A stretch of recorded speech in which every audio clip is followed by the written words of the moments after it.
जय हिंद साथियों, स्वागत है आपके अपने चैनल शिव क्लासेस पर। आज की इस क्लास में देखेंगे गोधूली भाग 2 के काव्यखंड, जिस कविता का नाम है काव्यखंड, कविता का नाम है अक्षर ज्ञान। आज हम लोग सीखेंगे अक्षर ज्ञान के बारे में। चलिए सबसे पहले अक्षर ज्ञान का परिचय देते हैं। आखिर अक्षर ज्ञान किसके द्वारा लिखा गया है, अब ध्यान से समझिएगा। अक्षर ज्ञान है लिखने वाले कवित्री का नाम है। जो स्त्रियां कविता लिखती हैं उसको कवित्री कहते हैं, और जो पुरुष कविता लिखते हैं उसको कहते हैं कवि। उसे क्या कहते हैं? कवि कहते हैं। चलिए अब समझिएगा। तो अक्षर ज्ञान लिखने वाले कवित्री का नाम क्या है? अनामिका है। ठीक है, तो लेखक परिचय के बारे में चले तो लेखक परिचय मतलब लिखने वाले परिचय के बारे में चलेंगे। तो कवित्री का नाम क्या बताइएगा? अनामिका। अक्षर ज्ञान कविता के कवि कौन है? अक्षर ज्ञान कविता के कवि कौन है? अक्षर ज्ञान कविता के कवि कौन है? तो बताएंगे अनामिका। चलिए जी, आप सही सुना, अनामिका। अनामिका का जन्म बताएंगे कि 17 अगस्त 1961 ईस्वी में मुजफ्फरपुर में हुआ था। मुजफ्फरपुर में 17 अगस्त 1961 ईस्वी में मुजफ्फरपुर में कवित्री का जन्म, अनामिका का जन्म हुआ था। और ऐसा माना जाता है कि 59 वर्ष मतलब इनका आयु रहा। और बिहार के मुजफ्फरपुर नगर में, मुजफ्फरपुर जगह में इनका जन्म हुआ था। ठीक है, और पिता का नाम जो है, पिता जो है श्यामानंद किशोर, बिहार के पिता जो है श्यामानंद किशोर बिहार के विश्वविद्यालय मुजफ्फरपुर में ही हिंदी विभाग के क्या रहे? अध्यक्ष थे। पिता इनके क्या थे? पिता का नाम याद रखिएगा, श्यामानंद किशोर।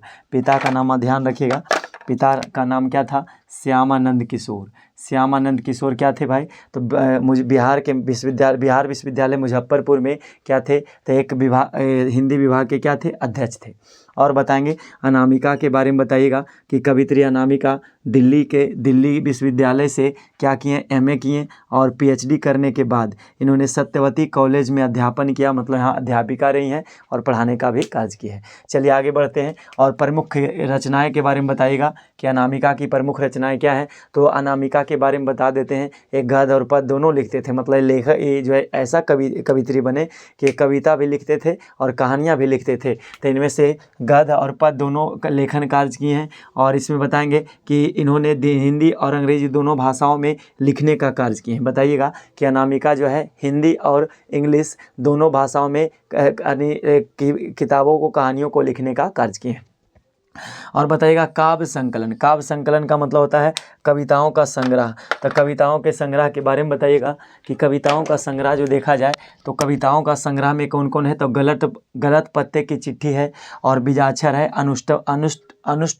अनुष्टुप है, माने और इस तरह का बहुत सारे कविताएं हैं जो इनका क्या है? रचना है। और कविताओं की चर्चित श्रृंखला की कवि जो है कवि ने कहा, इसमें ध्यान रखिएगा, कवि ने कहा। कविताओं की चर्चित श्रृंखला कवि ने कहा से ली गई है। या जो कविता अक्षर ज्ञान आपको दिख रहा है, अक्षर ज्ञान कहाँ से लिया गया है? तो कवि ने कहा, इस बात से ध्यान रखिएगा, कवि ने कहा से लिया गया अक्षर ज्ञान। और आगे बढ़ते हैं तो यह जो कविता देखा जाए तो यह एक बच्चों और माँ के प्रति लगाव को भी दिखाता है। यह एक कविता नहीं बल्कि यह बच्चों का प्रेम और माता का प्रेम है। जो पहले, अब ऐसे भी आपको पता भी होगा कि जीवन की पहली शिक्षक कौन होती है? माँ होती है। हमारे जीवन की पहली शिक्षक कौन होती है? माँ होती है। और इस कविता में माँ का प्रेम दिखाया गया है। और इस कविता में सचमुच माँ जो है जीवन की पहली शिक्षक है, जो इस कविता में दिखेगा। और आगे बताएंगे कि यह कविता बच्चों का प्रारंभिक शिक्षण प्रक्रिया का वर्णन चित्रण करती है। यह जो कविता अक्षर ज्ञान लिखा गया अनामिका के द्वारा, इसमें बच्चों के द्वारा जो पहला पड़ाव होता है, प्रथम पड़ाव जो बताया गया है, किस तरीका से बच्चे जो है पढ़ना लिखना सीखते हैं, इस कविताओं के माध्यम से बताया गया है। चलिए कविता को समझाने का प्रयास करते हैं। जरा सुनिएगा ध्यान से, कविताओं में क्या कहा गया है। जो ये हमारे कवित्री का नाम क्या है? अनामिका हो गए, और बाकी इतना जान गए। अब आगे चलते हैं। अब इसका देखिएगा अक्षर ज्ञान में जो लिखा गया, पहला पंक्ति लिखा गया है कि चौखट में नहीं अटता बेटे का।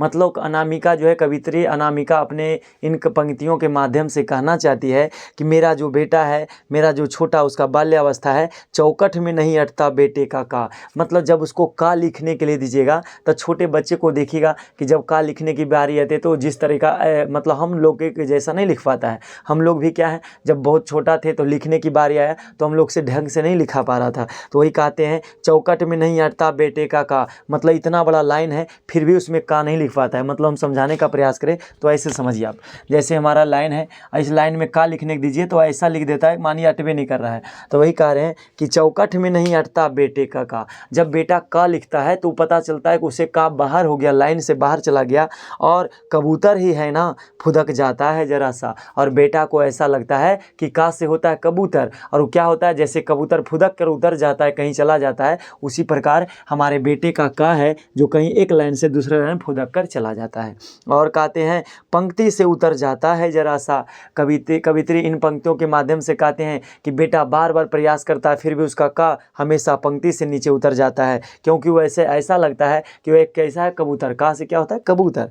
और कहता है उसका खा खरगोश की खालिश बेचैनी में, गमले सा टूटता हुआ उसका गा, घड़े सा लुढ़कता हुआ उसका घा, ड़ा पर आकर थमक जाता है।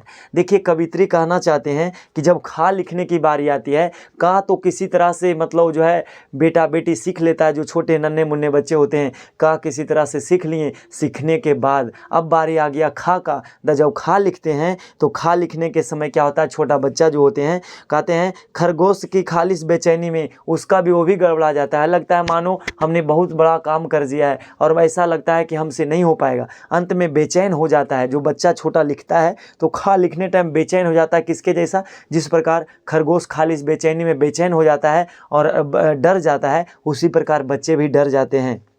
और गमले से उसका टूटता हुआ गा, उसको गमले जैसा मान लीजिए, गमला जिस प्रकार टूटकर बिखर जाता है उसी प्रकार वो गा लिख पाता है किसी तरीक़ा से। और घड़े सालों ढकता हुआ घा, और उसको घा ऐसा मानो है कि जब घा लिखता है, देखिए उसका जब घा लिखता है, छोटे बच्चे का घा ऐसे लिखता है, हम लोग शुद्ध लिख लेते हैं, लेकिन जब बच्चा लोग घा लिखता है तो वह ऐसे कर देता है, ऐसा कि मान लीजिए लुढ़क रहा है, मान लीजिए क्या है तो लुढ़क रो है, तो इसमें बताएंगे कि उसके जो है बच्चे से यानी लुढ़कता हुआ घा, मतलब ऐसा मानिए कि वो लुढ़कता हुआ नजर आता है और ड़ा पर आकर थमक जाता है। वो कहते हैं जब ड़ा लिखता है, अंगा जब ड़ा लिखता है, इस तरह से जब ड़ा लिखता है तो यहाँ पर आकर के रुक जाता है। अब सोचता है कि मैंने अब कार्य को क्लियर कर दिया। बच्चा को ऐसा लगता है कि अब मैं जो बार बार अनवरत प्रयास करने के बाद ड़ा तक पहुँच गया, तो उसने लगता है कि अब हम सारा कार्य को खत्म कर दिए, लेकिन उसका जीवन का तो शुरुआत ही हुआ भी है। और कहता है उससे नहीं सधता है ड़ा। देखिए ड़ा जब लिखता है तो उससे लिखे ही नहीं आता है।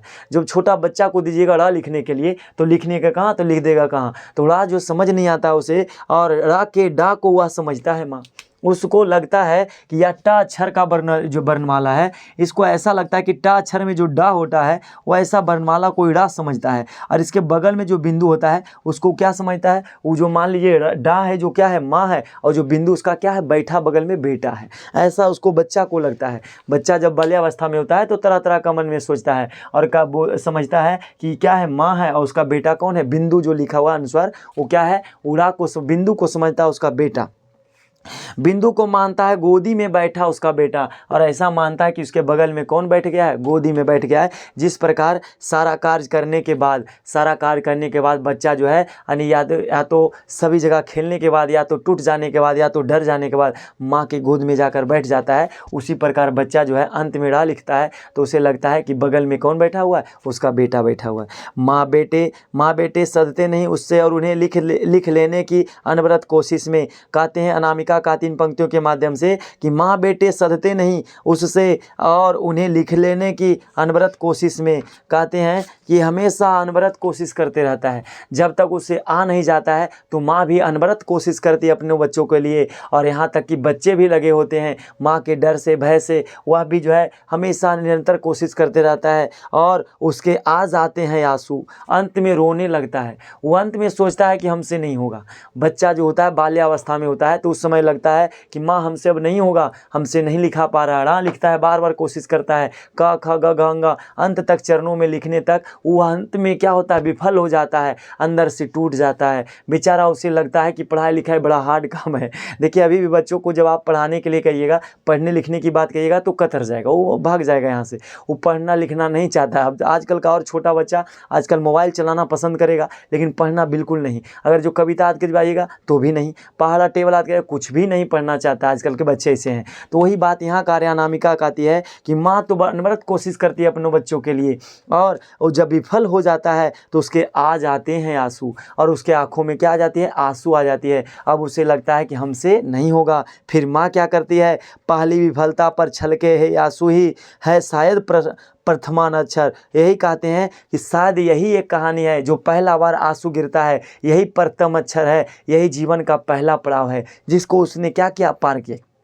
और सृष्टि कहते हैं, सृष्टि की विकास कथा के। और देखिए इस कविता में मुख्य रूप से क्या दिखाया गया है। मुख्य रूप से इस कविता के माध्यम से अक्षर ज्ञान के बारे में बताया गया है। लेकिन माँ जीवन की पहली शिक्षक होती है और माँ का हमेशा सम्मान करना चाहिए। माँ नहीं होती तो आज हम नहीं होते, आप नहीं होते, तो माँ के बिना सारा संसार क्या है, अधूरा है। इसलिए माँ जो है, माँ का महिमा अपरंपार है। और माँ अपने बच्चों के लिए क्या क्या नहीं करती है, क्या करती छोड़ दीजिए, क्या नहीं करते बताइए, सारा कुछ कर लेती है। तो इस कविता के माध्यम से यह दिखाया गया है कि माँ बेटे का प्यार कितना होता है। और इसमें ये भी दिखाया गया कि जीवन की पहली शिक्षक माँ ही होती है। और इस कविता में ये भी बताया गया है कि जीवन में कितना हो विफलता मिल जाए, लेकिन आप सोचेंगे, आप चाहेंगे तो आपकी माँ यदि साथ है और आपका भरोसा दिलाने वाले साथ हैं तो आप हमेशा जीत सकते हैं। जिस प्रकार बाल्यावस्था में बच्चा क्या होता है, कोशिश करते करते हार जाता है, फिर भी अंत में वह सीख ही जाता है। अंतिम पड़ाव में, अंतिम चरण तक जाते जाते वह अक्षर जो है लिखना आ जाता है, क ख ग घ ड़ लिखना आ जाता है, तो उसे लगता है हमने एक कार्य कर दिया। ठीक उसी प्रकार हमारे जीवन में होती है। हमें भी हिम्मत नहीं हारना चाहिए। जिस प्रकार आप बचपन में पढ़ाई लिखाई किए, माता के साथ रह करके वो क ख सीख गए, और अब के डेट में भी, आज भी अगर जो बड़े हो गए हैं, फिर भी अपने आप को हिम्मत मत हारिए। उस बचपन को याद कीजिए और ये सोचिए कि हम फिर भी कर लेंगे। जिस प्रकार हम क ख सीख गए हैं, क ख ग घ ड़ सीख गए हैं, उसी प्रकार आगे आने वाले जीवन में भी जितने भी उतार चढ़ाव होंगे उससे हम सामना करेंगे और आगे बढ़ेंगे और कुछ ना कुछ सीखते जाएंगे और हिम्मत नहीं हारेंगे। इस कविता में यह बताया गया है कि आप अपने आप को खोइए मत, अपने आप का हिम्मत मत हारिए। इस कविता में विफलताओं पर जो विजय पाने का तरीका बताया गया है कि चाहे कितना ही कठिन परिश्रम रहे, कितना हो तकलीफ हो, लेकिन उसको अंत चरण में हर हाल में उसको बदल कर रख देना है। इस कविता से यही शिक्षा मिलती है। सभी को जय हिंद, और मिलते हैं अगले क्लास में। ये था हमारे अनामिका जी थे, और लिखने वाले क्या लिखे भाई, तो अक्षर ज्ञान। अक्षर ज्ञान ये हमारा गोधूली भाग दो के जो है शीर्षक अक्षर ज्ञान, अनामिका लेखक हैं।